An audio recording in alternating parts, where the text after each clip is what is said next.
Wallace rightly thought that selection favors whatever works in the here and now, and it doesn't look into the future. But there's sort of an interesting twist to it, which is that he was trying to understand how it is that we could have advanced abilities like we heard from mathematics and philosophy and music, if none of these things would have been useful in evolutionarily ancient lineage of man. And in particular, what makes it interesting is that unlike many of the other Victorian scientists, Wallace thought that what were referred to as primitive societies of that day also possessed these abilities, even though they themselves had no particular use for them. They would not provide any function for them. And what I'm going to try and do is smash what we might think of as this white picket fence that Wallace put around human consciousness, the human mind. So let me just start with a couple of quotes that, again, make us familiar with the basic argument that Wallace is making about why we have to turn to other things, in part spiritualism, to explain the human consciousness and the human mind. Those facilities which enable us to transcend time and space to realize the wonderful conceptions of mathematics and philosophy are evidently essential to the perfect development of man as a spiritual being, but they are utterly inconceivable as being produced through the action of a law, which looks only and can only look to the immediate material welfare of the individual or the race. This utilitarian hypothesis, which is the theory of natural selection applied to humans, seems inadequate to account for the developments of our own moral sense. If we look to primitive societies of that day, and if we think about more evolutionarily ancient lineages that led to modern-day humans, they possess a mental organ which is beyond their needs. And here again is the problem for Wallace and why he turns to other explanations.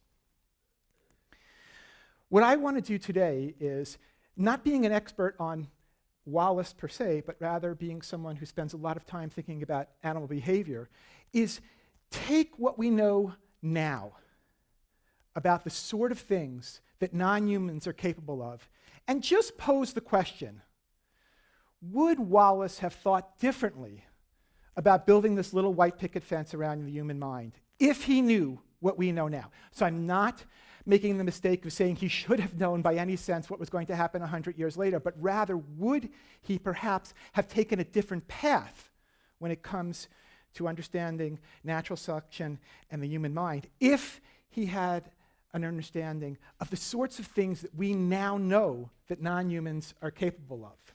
And to do that, I'm going to walk you through very quickly a number of different behavioral examples that might make us rethink and perhaps might make Wallace rethink what he said. So we'll look at some work on altruism in non-humans. We'll look at some work on morality and fairness in non-humans. We'll look at some work on empathy. We'll look at some work on culture, teaching, and if we have time, we'll do a little bit on planning for the future. So the first of these, altruism, is one that has been studied extensively by animal behaviorists ever since Darwin's Origin of Species, and before that, people have been thinking about this problem. And this is the one that I think most of you might be most familiar with, is this work on altruism in non-humans. And what I'm going to try and do each time I put up an example is to give you a quote or a snippet from Wallace to make you think, well, maybe if we knew about altruism and record keeping then, what we know now, the white picket fence would not have been built in the first place. I myself have been working on altruism and this sort of thing for a long time. Many, many people have. I'm not going to talk about my own work. Instead, I'm just going to give you one example of this kind of altruism and record keeping in non-humans. And this deals with mobbing behavior in birds. So this is something you see in dozens of species of birds. What happens is they spot something that's potentially dangerous, like this owl here, and the prey species, typically much smaller, a bunch of them together, they come up, approach, do all sorts of screaming and nasty things towards that potential predator to make it go away, and we refer to that typically as mobbing behavior. Now, the way that altruism comes into play here is that it looks like what happens is animals are keeping track of who helps them when they need assistance in terms of mobbing a predator, and then reciprocating that act of altruism when it's necessary. So let me show you a quick little experiment here. Here's some work that was done by Krams and on the pied flycatchers, and it's a nice little experimental setup. Here's a nest box that has a pair of pied flycatchers. Here's an owl, potential predator, and so what'll generally happen is the animals will mob. And the way that this experiment was set up was that there's 3 of these nests, 1, 2, and 3, right? And so the owl is put near nest 1. So they're in the most danger. They'll come out and begin to mob. The question is, what else happens? Well, the experiment is set up so that the birds at nest 3 could, and in fact usually do, come out and help by mobbing as well, even though it's not as big a danger to them because the owl's a little bit further away. But the birds in nest box 2 have been caged up by the investigator, so they cannot join in the mobbing themselves. And the follow-up to this is to ask, well, if these birds were helped by these birds when they needed it, but not by these, do they remember who was good to them, and do they reciprocate that act of goodness in the future? So phase 2 of the experiment releases the owl, right, near nest 3, okay, or near nest 2. And when the owl is placed near nest 2, those birds from nest 1 who were helped by these birds in nest 3, I'm sorry if I said 2, 3 here, if the owl is placed near 3, then the birds in 1 who were helped by the birds in 3 come and mob that owl. But if the owl is placed near box 2, in which this pair was not allowed to help pair 1, then when they need help, pair 1 does not do anything. They keep track of who helps who, and then when the opportunity arises to reciprocate, they often do. But we can look deeper down than kind of classic record keeping and altruism. And we can look at things like morality and fairness. Certainly one of the things that Wallace is always making indirect or direct reference to when he builds this white picket fence around the human mind and human consciousness. What I want to do is show you a clip from some amazing work that many of you might have seen this. I note that it has 2 million hits on YouTube. It's excerpted from Franz de Waal's TED Talk. This is work that Franz did with Sarah Brosnan, who spent some time in my laboratory as well. And they wanted to look at morality and fairness in capuchin monkeys. And I'm going to, in a second, put the tape on and let Franz tell you exactly what's happening. But let me just set it up for you, because he talks quickly, and it happened even, well, so do I, but at least you'll have twice now. The setup here goes like this. There are these 2 capuchins. One's over here and one's over here. And the basic idea here is that the capuchins have been trained already by this time that if they hand the investigator, Sarah, a little wooden token, they'll get a piece of food in return. And they've been trained to know that sometimes that food, it will be a grape, which they really like, and sometimes it'll be a cucumber, which is okay, but they don't like it as much as grapes. Okay? So just remember that. They really like grapes. They like cucumbers okay, but not as much as grapes. And to get that piece of food, they've already learned that they just have to hand Sarah a little wooden token. Now watch what happens and think about what this tells us in terms of sort of morality and fairness in non-humans. Then she sees the other one getting grape, and you will see what happens. Okay. So she gives a rock to us, that's the task. And we give her a piece of cucumber, and she eats it. The other one needs to give a rock to us. And that's what she does. And she gets a grape. Which they like.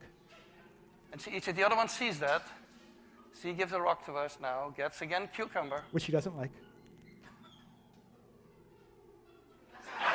Okay. And look at this. And this is not just one little video clip that happened once that he captured and is using to explain everything, right? This happened over and over again. This idea, now, right, that the capuchin. She needs to give it to us. I'll let Franz finish one. Again. Here it is again, just in case you didn't read it. Okay.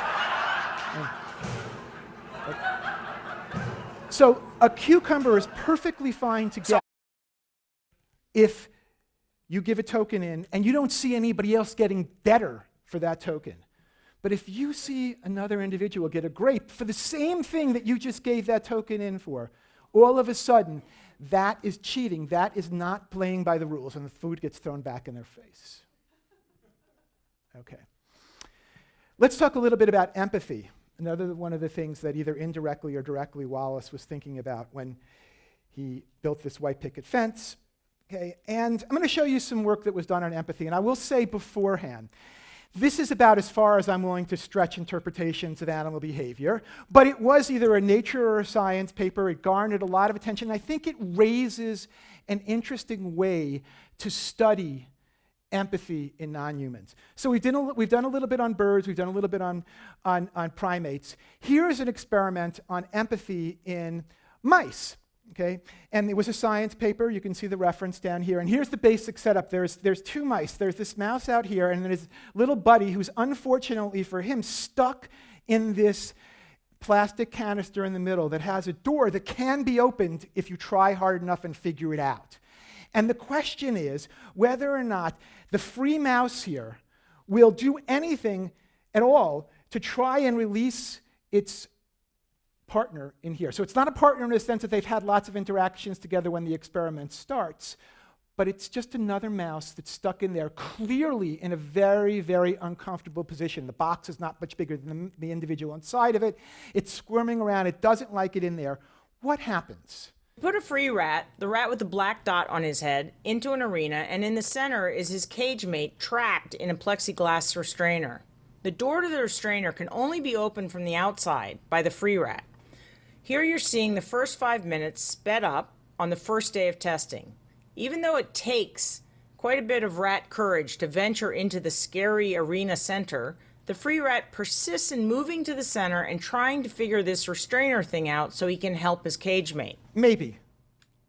So now in this clip, the rats have been in this paradigm several times. This is the 5th day of testing. And we're viewing the session in real time, but after 25 minutes have elapsed. What you see is that the free rat is very focused on the door. You will see him open the door for the first time in a moment. What I want you to notice is that the free rat freezes. He freezes because the door falls over, and since it's the first time he's opened the door, he's surprised and he startles by freezing at the sound of the falling door. There he goes. The door just fell right there. Now, after a brief exploration of the strange land of the restrainer, the liberated rat runs around exploring the arena. Wherever the liberated rat goes, the free rat follows, jumping on and licking him. For about 5 to 10 minutes, this apparent celebration continues, with the free rat very active and always in close proximity to his liberated cage mate. Okay, so I wouldn't automatically use the kind of language that was used in that video. I'm not sure how joyful they are. I do know that this is repeated many times, and the animals show this as a pattern, freeing their partner. And the interesting thing is that they don't open up the door to that canister if there's no other mouse inside there. If I said rat, I'm sorry. Oh, I wrote it again. Sorry about that. They don't open up the canister if there's a toy mouse in there that's not doing things that a mouse does when they're stuck in a little plastic box. They do open the canister even if they can't interact with the freed rat after the rat has been freed. They'll, in subsequent interactions, still free that rat, even if they don't get a chance, and they now learn that they won't get a chance to interact with it afterwards. And in some ways, to me, the most interesting thing, if the rat is put in a slightly modified setup here, where one of its little compadres is stuck inside the box, and there's another box that again has a door, but it has chocolate in it, which the mice love to eat. In a good chunk of the trials, they choose to free their partner before they open up the door to get the food, which if there was nobody else around, they would do immediately. And then they share the food with the rat that's been freed. I don't know if that's empathy exactly, but it's something like it. Let me talk to you just a little bit about culture in non-humans, again, with this idea of maybe the white picket fence isn't really necessary. Here's a quick video of one example I'm sure you know very well. In chimpanzees, they're basically cracking open the nuts by smashing on them with sticks. And the reason that this is cultural is that it is something that individuals learn when they're young by watching older adults. And there have been tons of studies on this in many different sites across Africa. And in fact, right, there are many things. All of these things are behaviors that chimpanzees learn culturally by watching when they're younger what adults do and then doing it when they mature. Here's one of my favorites. This is a hand clasp. This is something that they often do after some bout of aggression. It's a kind of reconciliation. And again, we know that they learn this in part by watching adults from their population when they're young. But the beautiful thing about the chimpanzee work on culture is that there are 6 major sites that have been studied across Africa, in many cases for 3, 4, 5 decades of chimpanzee work. And people have documented the presence or absence of these cultural varieties across these populations.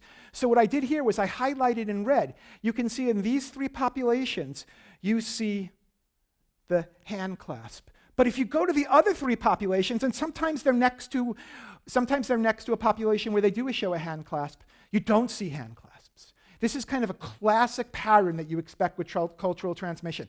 For whatever reason, individuals pick it up and learn it in a population. And in other populations, they don't. Sometimes those populations could be right next to each other. Maybe they pick it up because someone comes in from one of those other populations, but some populations do it and some don't. And that's true for virtually all of the, whatever there are, 35 cultural behavioral variants that you see in the chimpanzees. Again, maybe we think about the white picket fence a little bit different. Teaching, another cognitively sophisticated thing that animals do that might make us rethink a white picket fence. There's not as many examples of teaching in the literature as some of the other things we talked about. Let me tell you one of my favorites, because this incorporates both teaching and tool use in non-humans. And this comes from work on bottlenose dolphins that Janet Mann at Georgetown has done. And what these bottlenoses do is, they have to forage often in gravelly bottoms or off sharp rocks, and they're basically trying to get fish out by pounding down, right? And that really hurts the snout. So what they do is they search around often for 10 minutes to find the perfectly sized sponge to put over their snout so that when they go down and look for those fish that are hidden in the gravel or in the sand or whatever, they don't hurt themselves. Animals will look for just the right size sponge. Janet has found that they do this she's documented this more than 1,000 times, right? As soon as it works and they kick something out of the gravel, they chase after it and then they go back and they get their sponge.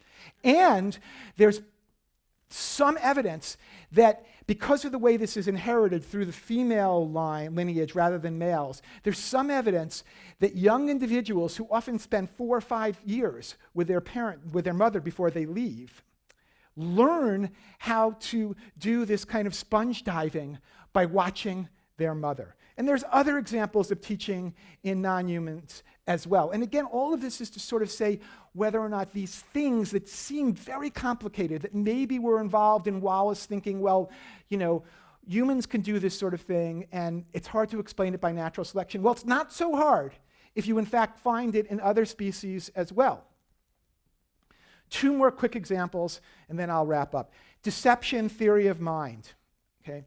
Let me show you some really nice work that was done by Nikki Clayton and her group at Cambridge on food storing in these western scrub jays. Okay, so here they are, they're about to start, the jays in general and the scrub jays in particular can often bury down thousands of pieces of food that they'll retrieve throughout the year.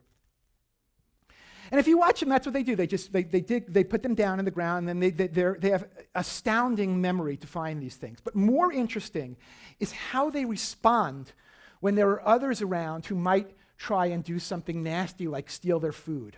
So if there's a scrub jay around and it's burying its food, it behaves very, very differently if there's another scrub jay around watching. First of all, the birds tend to try and cache their food in areas that are kind of hidden, that aren't out in the most obvious place. That might have something to do with trying to keep it away from others, but maybe not. Right? But what Nicky found was that if a scrub jay that has just cached something, buried it under the ground, if it interacts with another scrub jay that wasn't around when it buried, no problem. If it interacts with a scrub jay who was there and looking while it buried, then things can get very aggressive. The individual who buried it responds differently. They're much more aggressive towards someone who's seen them.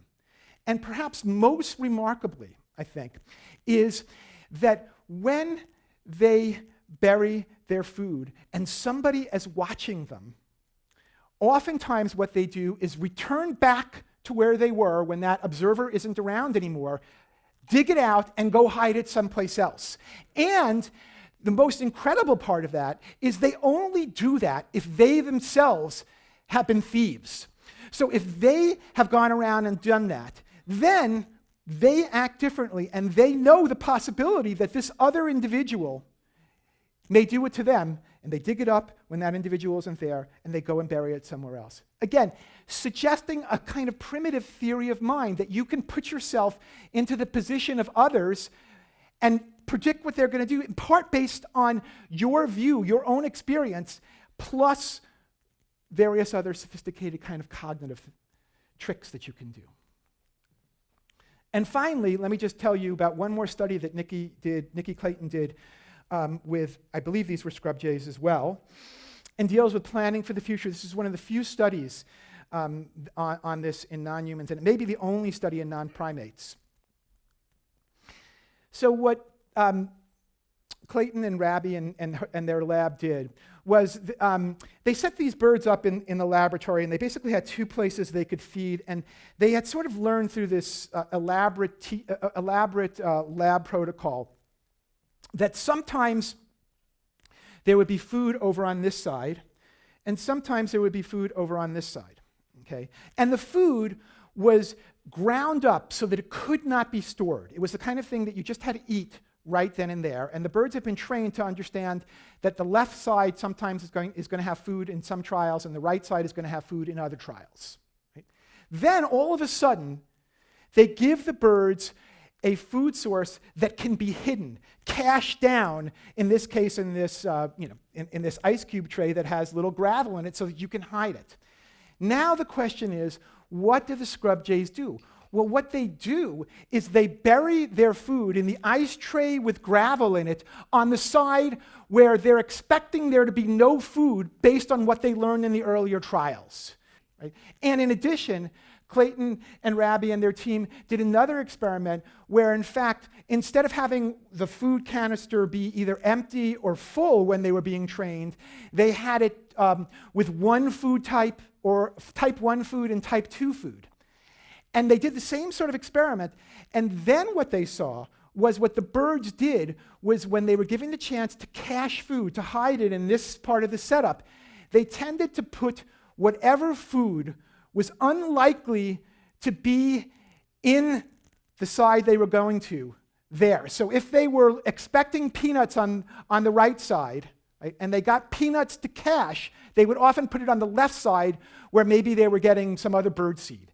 And vice versa. They were potentially planning for the future in terms of diversifying their diet. It is often that when we actually ask the question in the right way, we find that in non-humans, many of the things that we thought were uniquely human are not, in fact, uniquely human. And so I think that's sort of one of the lessons. And then that's an important lesson for the Wallace thing because he viewed that problem of these kind of sophisticated things that we do as a unique problem to humans. If the sample size he had was not just humans, but tons of other species, many of which display at least rudimentary forms of what we're talking about, then maybe the problem goes away. So I don't think it's a problem. I don't think that the fundamental difference is that there are things that we uniquely do. There may be a few, okay? But for the most part, when we look, we find that if we ask the question in an ecologically and evolutionarily relevant way, that make sense for the selection pressures the animals were under, we often find they're capable of things that we thought were uniquely human. And I'm not a Wallace expert, I'm an animal behavior expert, and I really appreciate you giving me a few minutes to talk about this. I know we're running late, so let me stop here and thank you for listening.